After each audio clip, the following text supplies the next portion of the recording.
또 이 시간을 기억해서 하나님께 나아왔습니다. 하나님, 이 시간이 헛되지 아니하도록 하나님 이 시간을 주관하시고 다스려 주시옵소서. 말씀은 전하는 자에게도 하나님께서 함께 하시고 입술을 주관하시며 온전히 하나님의 뜻을 잘 전달할 수 있도록 주관하시고 듣는 자들에게도 하나님께서 은혜를 주시사 사람의 말이 아니라 하나님의 음성으로 듣는 은혜가 있게 하여 주옵소서. 주님께 모든 것 다 맡기며 예수님의 이름으로 기도합니다. 아멘. 우리가 성경을 읽을 때마다 우리가 유념해야 될 것은 무엇인가 하면 바로 오늘 본문을 읽었지만 바로 앞뒤 문맥을 이제 이해하면서 또한 살펴보면서 읽는 것이 굉장히 중요하다라는 것입니다. 특히 오늘의 말씀은 더더욱 그러한데요. 자, 오늘 1절 말씀을 살펴보시면요, 1절에 그 후에 일이 있으니라 라고 하면서 그 후에 라는 말로 이 오늘 본문이 시작을 하고 있습니다. 여러분, 이 그 후에 일이 있으니라 하면서 이 말하는 이 그 후에는 도대체 어떤 사건을 이야기하는 것일까요? 자, 우리가 성경을 한번 앞에서 펼쳐보시기 바랍니다. 사무엘상 11장에 보면 어떤 내용들이 나옵니까? 11장에 보면 다윗이 밧세바를 범하는 내용이 나옵니다. 그리고 12장은 어떠한 내용이 나오죠? 또한 하나님께서 그런 다윗을 나단 선지자를 보내서 책망하는 장면이 나옵니다. 즉, 앞서 다윗이 밧세바를 범하고 나단 선지자를 책망했던 그러한 사건들이 있은 후에 바로 이 일이 있다라는 것을 말하고 있습니다. 이 말은 무엇인가 하면 오늘 본문에 나오는 이러한 어떤 다윗의 자녀들 가운데 나타나는 어떤 간음 그리고 살인, 이러한 사건들이 다윗이 앞서 범했던 그런 죄의 사건들과 전혀 무관하지 않다라는 것입니다. 즉, 이러한 오늘 본문에서 우리가 살펴보게 될 내용들이 바로 다윗의 죄와 완전히 연관이 되어 있으며 다윗의 죄의 영향력 아래에서 일어난 일인 것을 말씀하고 있는 것입니다. 여러분, 물론 다윗은요, 밧세바를 범한 후에 하나님의 마음에 합한 자라는 칭호를 얻을 정도로 하나님께 온전히 회개를 했습니다. 그리고 하나님께 어때요? 용서도 받았죠. 하지만 그러나 우리가 기억해야 될 것은 무엇인가 하면 우리가 하나님께 죄의 용서를 받았다 할지라도 우리의 그 죄를 지은 자국까지 완벽하게 사라지는 것은 아니라는 것입니다. 다윗도요, 시간이 지나면서 자신이 저질렀던 그런 죄의 기억이 희미해져 갔을지도 모릅니다. 하지만 그럼에도 불구하고 어떠한 기억이 있었을까요? 바로 사무엘하 12장 10절 말씀에 나오는 것처럼 나단 선지자가 다윗에게 행했던 그 저주의 내용들, 바로 칼이 내 집에서 영원토록 떠나지 아니하리라 했던 이 저주의 내용이 과연 어떻게 임하게 될 것인가에 대한 어떤 궁금증, 어떤 불편함을 안고서 그는 살아갔을 것입니다. 여러분, 계속 이 사무엘하, 특히나 이 다윗의 범죄에 대한 내용을 나눌 때마다 계속해서 나누는 내용이지만, 여러분, 죄는요 결코 가볍게 여겨서는 안 된다라는 것입니다. 죄는 반드시 진화합니다. 죄는 더 깊은 죄를 낳고, 또한 죄는 어떻게 해요? 어떤 사람을 파멸로 이끈다라는 것을 우리는 반드시 기억을 해야 됩니다. 자, 계속해서 1절을 보면요, 1절에 보면 재미있는 표현이 있습니다. 성경은요, 다윗의 딸 다말을 소개하면서 다윗의 딸 다말이라고 소개하면 될 것을 성경은 다말을 어떻게 소개하고 있습니까? 압살롬의 누이라고 말하고 있습니다. 지금 보면 오늘 본문의 내용 가운데 압살롬은 나오지도 않거든요. 그런데도 불구하고 압살롬을 억지로 끌어들여서 이 압살롬의 누이라고 표현해주고 있는 것은 무엇인가 하면, 지금 본문에서는 압살롬이 나오지 않지만 앞으로 이 사건 가운데 압살롬이 개입하게 될 것임을 이제 암시하고 있는 겁니다. 이 다윗의 잔재인 이 암논은요, 언제부터인지 이 압살롬의 여동생인 다말을 사랑합니다. 그런데 이 암논이요, 다말을 사랑하는 것은 어떤 다말이 어떤 성격이 좋고 어떤 그러한 성향이 마음에 들어서가 아닙니다. 그저 이 다말을 소개했던 때 쓰였던 표현, 아름다움에 취한 거였죠. 즉 너무나도 아름다움에 그냥 취해서 그를 사랑한 것이지 그 어떤 다른 이유가 없었습니다. 이것을 우리는 어떻게 더할 수 있습니까? 사무엘하 13장 14절 15절 말씀을 보면요, 14절에 암논이 그 말을 듣지 아니하고 다말보다 힘이 셈으로 억지로 그와 동침하니라. 지금 이제 자신의 이복 누이인 암논이 다말을 이제 범하는 장면이 나오죠. 그런데 그러고 나서 어떻게 합니까? 그리하고 암논이 그를 심히 미워하니, 이제 미워하는 마음이 전에 사랑하던 마음보다 더한지라. 분명히 계속 사랑했어요. 어마어마한 사랑을 했었습니다. 근데 갑자기 어떻게 해요? 그를 범하자마자 갑자기 이전에 내가 사랑했던 것보다 더 이 다말을 미워합니다. 이것은 뭘 말하는 거예요? 그동안 이 다말을 사랑한다라는 표현을 했지만 그 사랑은 어떤 겁니까? 제대로 온전한 사랑이 아니고 안목의 정욕이었다, 추악한 정욕의 모습이었다라는 것을 말하고 있는 것이죠. 여러분, 우리 성도들은요, 보는 것을 조심해야 돼요. 보는 것을 조심해야 됩니다. 왜요? 죄는요, 이 보는 것으로부터 시작되는 경우가 너무나도 많기 때문입니다. 창세기 3장 6절에서도 보면 어떻습니까? 하와가 죄를 범할 때 그 시초가 뭐였습니까? 바로 그 나무 열매를 본즉 먹음직도 하고 보암직도 하고 지혜롭게 할 만큼 탐스럽기도 한 나무일지라. 바로 이 안목의 정욕이 먼저 이 작용을 했던 것이죠. 또한 다윗이 죄를 지을 때도 어땠습니까? 그 옥상에서 거닐다가 한 여인을 보았을 때 어땠어요? 심히 아름다워 보이는지라. 심히 아름다워 보였어요. 바로 다윗 역시도 어때요? 안목의 정욕에 빠져서 죄를 지었습니다. 여러분, 이 세상에는요, 우리의 안목의 정욕을 끌어내는 그러한 요소들이 너무나도 많습니다. 그래서 이것들을 그냥 가만히 내버려 두면 어떻게 될까요? 이것들이 우리를 자꾸 잡아 끌어서 죄 가운데로 이끄는 어떤 그러한 요소로 너무나도 많이 사용되는 모습을 보게 됩니다. 그렇기 때문에 우리는 이 보는 것, 특히나 남성분들, 맞죠? 보는 것을 주의해야 되는 겁니다. 사람이 어떻게 보는 것을 어떻게 눈에 안 끌릴 수 있겠습니까? 하지만 어때요? 눈에 설령 어떤 안목의 정욕에 사로잡힌다 할지라도 얼른 시선을 다른 데로 돌리는, 그것에 어떤 집착하지 않고 얼른 시선을 다른 곳으로 돌리는 것이 굉장히 중요한 것입니다. 그리고 어떻게 해요? 우리가 언제 하나님께 시선을 두고 말씀에 시선을 두는 것이 중요한 것이죠. 저와 여러분들이 이 세상을 살아가면서 안목의 정욕에 빠지지 마시고, 보이는 것이 다가 아니에요. 그것에 빠지지 마시고 우리가 하나님의 말씀과 또한 우리가 하나님에 더 집중하며 나아가는 저와 여러분들이 되길 축원합니다. 암논은요, 이런 다말의 아름다움에 빠져서 상사병에 빠지게 됩니다.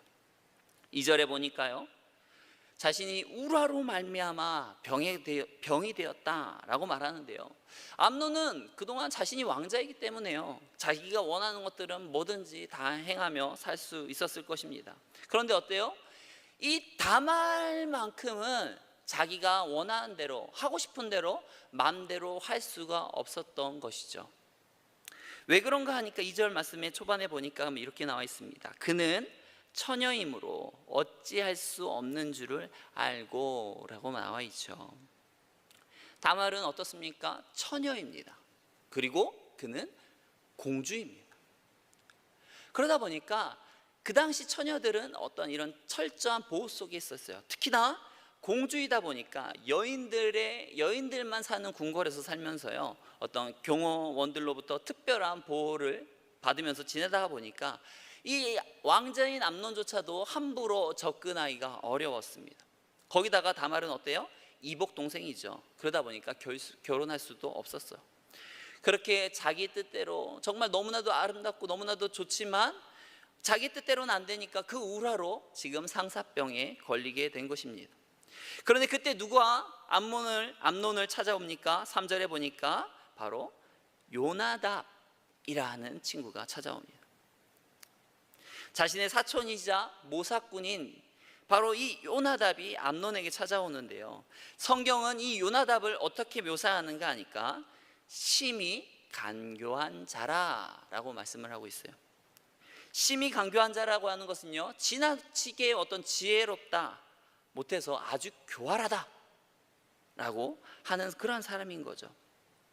이 요나답은요, 이 암논의 자초지정의 이야기를 들은 다음에 그에게 이제 묘책을 주죠. 다윗이 문병으로 오면 그에게 다말을 보내서 먹을 것을 만들게 함으로 둘만의 시간을 가진 다음에 그 다음에 다말을 겁탈하십시오 하는 이 대담한 묘책을 알려주죠. 여러분, 우리가 인생을 살면서 누구를 만나는지가, 누구를 내 친한 친구로 두는지가 굉장히 중요합니다. 만약 친구가 와서요, 야, 너 지금 뭐 하는 짓이야? 야, 그 사람은 내 이복누이야. 친척끼리 형제끼리 결혼하면 안 되지. 지금 도대체 뭘 하려고 하는 거야? 막 하면서 책망을 했다라고 한다면 어땠을까요? 아무리 괴로워도 그냥 죄를 짓는 데까지 나아가지 않았을 것입니다. 그런데 어때요? 이 요나답은 어때요? 성경의 3절에 그를 심히 간교한 자라고 말하고 있어요. 이것은 마치 사단이요, 아담과 하와 곁에 껴서 어때요? 억지로 죄를 짓게 만든 것처럼요, 이 요나답은요, 이 암논에게 방법을 알려주는 거죠. 죄를 지을 수 있는 방법을 몰랐으면 포기했을 수도 있는데 방법까지 알려주니까 어떻게 합니까? 이 암논은 브레이크 없이 마구마구 죄 가운데 달려나갔던 것입니다. 이처럼 우리 주변에 누가 있는지가 굉장히 중요해요. 우리가 주변에 친구를 사귈 때 선별해서 사귀는 것이 굉장히 중요합니다. 아무리 세상적으로 나에게 유익을 주는 자라 할지라도요, 만약 그 사람이 사단의 성품을 가졌다라고 한다면, 그가 간교한 마음을 가진 자라고 한다면 멀리할 수 있어야 됩니다. 진정한 친구는요, 친구에게 결코 악을 행하도록 조언을 하지 않습니다. 오히려 만일 친구라 하면서 막 악을 행하도록 하고 막 어떤 그러한 것들을 부추긴다라고 하면 그는 진정한 친구라고 할 수가 없는 거죠. 참된 친구는 어떻습니까? 비록 상대 친구에게 원망을 듣다 할지라도, 지금 당수히 욕을 먹는다 할지라도 친구가 그릇된 길로 가려고 하면 막는 것이 진정한 친구인 것이죠. 저와 여러분들이요, 이 세상을 살아가면서 정말 그냥 세상의 유익이 좋아서 나에게 즐거움을 주니까 그냥 어떤 세상에 어떤 즐거움을 주는, 그냥 귀에 듣기 좋은 말만 하는 그런 친구를 사귀지 않기를 바랍니다. 그런 분들은 어때요? 그런 친구들은 지금 당장에 있는 나에게 재미를 주고 즐거움을 주고 어떤 유익을 주는 것 같지만 결국에는 나를 넘어뜨리려 할 자요, 결국 나를 무너뜨릴 자이기 때문인 것입니다. 저와 여러분들이 부디 요나단과 같은 친구, 다윗과 같은 친구를 사귀시며 나아가는 저와 여러분들이 되길 축원합니다. 마지막으로 나누기 원하는 것은요, 여러분, 요나답이 이 암논에게 내놓은 비책이 무엇이었어요? 바로 자신이 스스로 다말을 자기에게로 가까이 오게 할 수가 없으니까 다윗을 이용하라는 것이었습니다. 6절 말씀 한번 우리 같이 한번 읽어볼까요? 6절 말씀 한번 같이 읽어보겠습니다. 암논이 곧 누워 병든 채 하다가 왕이 와서 그를 볼 때에 암논이 왕께 아뢰되 원하건대 내 누이 다말이 와서 내가 보는 데에서 과자 2개를 만들어 그의 손으로 내게 먹여주게 하옵소서 하니. 지금 다윗이 어떻습니까? 지금 암논이 아프다고 하니까 병문안을 왔죠. 여러분 어떻습니까? 여러분의 자녀가 아프면 이 자녀가 아픈 것이 꾀병인지 진짜 아픈 건지 아십니까? 다 알 거예요. 저도요, 그렇게 잘나지 못하고 정말 못난 아빠지만 우리 아들이 아프고 하면 이게 진짜 아픈 건지 거짓말로 아픈 건지 그냥 보면 압니다. 특히 우리 아들은요, 이렇게 지금 있나? 거짓말을 하면 이게 딱 티가 나요. 아직 나이가 어려서 그런지 모르지만 이렇게 자꾸 아니야 막 이렇게 하거든요. 이렇게 눈이 딱딱 커지면서 그 특유의 표정이 있어요. 그 거짓말할 때 나오는 특유의 표정. 그래갖고 저 표정만 보면 야, 제가 뭔 소리를 하든 거짓말하고 있구나. 한 방에 알거든요. 다윗이라면 어땠을까요? 당연히 알 수 있었겠죠. 백전도장이잖아요. 수많은 전쟁들을, 또한 무수한 전투들을 치르면서 수많은 전술들을 몸소 익혀왔던 사람 아닙니까? 그렇다고 한다면 웬만한 사람의 술수 정도야 다 알 법도 한데, 왜 정말 그 아들이 진짜 아픈 건지 꾀병인지 왜 몰랐을까요?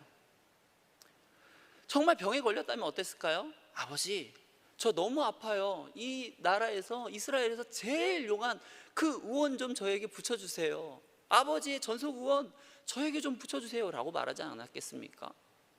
그런데 진짜 아프다라고 하는 사람이 왜 그것도 자기가 보는 앞에서, 그렇게 과자가 먹고 싶으면 과자만 가져오라고 하면 되지, 왜 암논을 불러서 자기가 보는 앞에서 직접 만들어 달라고 합니까? 이상하지 않습니까? 그러면 이러한 모습에서 벌써 다윗은 이상한데? 왜 이러지? 진짜 아픈 거 맞아? 하면서 이상한 것을 감지했어야 됩니다. 아니요, 다윗은 눈치를 어느 정도 챘을지도 몰라요. 그러면서 근데 어때요? 아닐 거야, 그럴 리지는 않을 거야, 설마 그러겠어 하면서, 설마 하면서 그냥 넘어갔을지도 모릅니다. 만약 다윗이요 이런 암논의 이상한 행동을 눈치채고 아버지로서 따끔하게 아들에게 충고했다면 어땠을까요? 야 이놈아, 정신 차려. 뭐 하는 거야? 지금 내 이복누이 아니야. 지금 네가 하려고 하는 것이 하나님 보시기 정당한 거야? 라고 따끔하게 혼을 냈다고 하면 어땠을까요? 그러면 이러한 일들이 더욱 진행되지 않았겠죠. 그렇다고 한다면 다말이 암논에게서 겁탈당하는 것도 구할 수 있고요, 또한 이 다말이 압살롬에 의해서 죽임을 당하는 것조차도 막을 수가 있었을 겁니다. 그런데 다윗은요, 왜 그 아들이 뻔히 눈앞에서 거짓말하고 있는데 그 아들을 책망하지 못합니까? 왜 충고하지 못합니까? 뭐 때문이에요? 사실은 죄 때문이에요. 내가 벌써 간음죄를 저지른 사람이기 때문에 이 아들이 뻔히 지금 간음죄를 저지르려고 술수를 부리고 있는데 그것을 알면서도 너가 지금 도대체 뭐 하려고 하는 거야? 깔끔하게 충고하지 못하는 겁니다. 그러다 보니까 어떻게 합니까? 7절에 다윗이 사람을 그의 집으로 다윗이 사람을 보내죠. 그리고 어떻게 해요? 암논이 죄를 짓도록 다윗이 통로가 되어주는 역할을 합니다. 여러분, 성경은요 참 재미있습니다. 여기서 계속 같은 단어를 보내요. 바로 이 사람을 보내다, 이 원어로 보면 이 살라흐라는 단어거든요. 이 보내다라는 단어를요 계속 반복적으로 말합니다. 11사무엘하 11장 4절에도 보면요, 다윗이 전령을 보내요. 사람을 보냅니다. 언제요? 다윗이 밧세바를 범하려고 할 때 사람을 보내죠. 또 사무엘하 11장 14절에도 보면 제일 마지막에 우리아의 손에 들려 요압에게 보내니, 또 보내다라는 표현을 쓰거든요. 이때도 어떤 때입니까? 우리아를 죽일 때. 계속 어때요? 다윗은 죄를 범할 때마다 이 보내다라는 표현을 자꾸 성경은 쓰고 있다라는 거죠. 이건 뭐예요? 의도적인 표현이에요. 계속 의도적인, 죄를 범할 때마다, 다윗이 죄를 범할 때마다, 그 통로로 쓰일 때마다. 즉 이것을 계속 반복되는 이유는 무엇인가 하면, 지금 다윗 가문에 일어나는 어떠한 이러한 죄들이 다윗이 저질렀던 그 범죄와 전혀 무관하지 않다. 즉 다윗이 그동안 앞서 행했던 그 간음의 죄와 그 살인의 죄와 연관되어져 있다라고 라는 것을 계속해서 반복해서 말하고 있는 것입니다. 다윗은요, 계속해서 이해할 수 없는 행동들이 계속 우리에게 보입니다. 13장 21절에 보면요, 다윗이요, 암논이 다말을 범했다라는 소식을 듣게 됩니다. 그러자 어떻게 합니까? 21절에 보니까 다윗 왕이 이 모든 일을 듣고 심히 노하니라. 어마어마하게 화를 내죠. 어마어마하게 분통 터져 합니다. 당연하죠. 자신의 자녀들 가운데 일어나서는 안 되는 비극적인 사건이 일어났습니다. 당연히 화를 내죠. 그러면 이제 뭐 해야 되겠습니까? 화를 냈어요. 화가 났잖아요. 그럼 어떻게 해야 됩니까? 암논을 불러다가 혼을 내야죠. 야, 너 일로 와봐. 지금 너 뭐 한 거야? 혼을 내야 되죠. 율법으로도 징계를 내려야 되죠. 율법에 따라 징계를 내려야 돼요. 그런데 어떻게 합니까? 다윗은 그 뒤에 내용에 보면 여기서 화를 냈다고만 나오지 그 다음에 그 어떤 조치도 나오지 않습니다. 한마디로 말하면 다윗은 침묵합니다. 암논의 죄에 대해서 침묵하고 말아요. 이것도 왜 그러겠어요? 자신의 죄 때문이겠죠. 자신이 저지른 죄 때문에 자기가 자신에 대해서 따끔하게 불러서 어떤 혼을 낼 수 있는 어떤 권위, 아버지로서의 권위, 이런 것을 상실한 것입니다. 결국 다윗이 또 침묵을 하니까 어떤 일이 일어납니까? 압살롬이 자신의 양털 깎는 날에 왕자들 초청한 자리에서 암논을 살해하고 맙니다.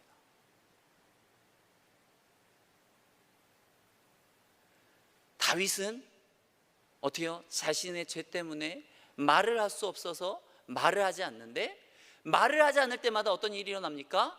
자기의 자녀들 가운데 처참한 일들이 일어납니다. 자신의 딸이 다른 아들에게서 어떤 능욕을 당하고 간음을 당하고, 또한 자신의 아들이 결국 다른 아들에 의해서 죽임을 당하는 이러한 일들이 계속 일어나죠. 그 이후에도 어떻게 됩니까? 압살롬을 불러들여서 또 어떻게 책망을 합니까? 책망을 하지 않죠. 또 침묵합니다. 그러자 어떻게 합니까? 결국 그 압살롬이 반역을 일으키죠. 그리고 다윗은 그 압살롬에 의해서 도망가는 신세가 되어지죠.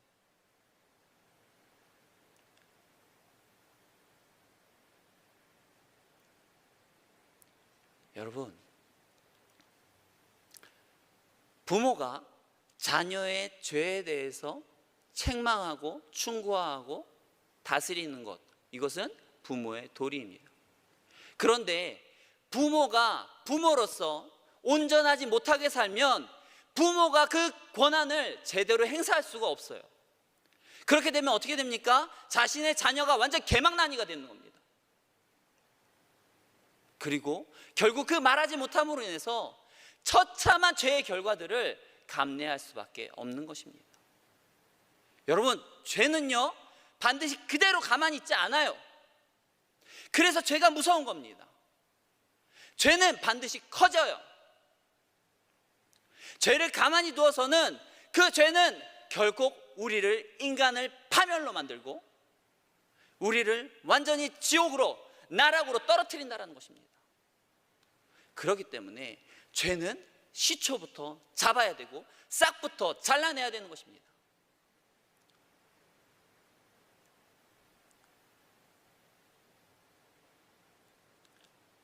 저와 여러분들이 이러한 죄의 속성을 다시 한번 기억했으면 좋겠습니다.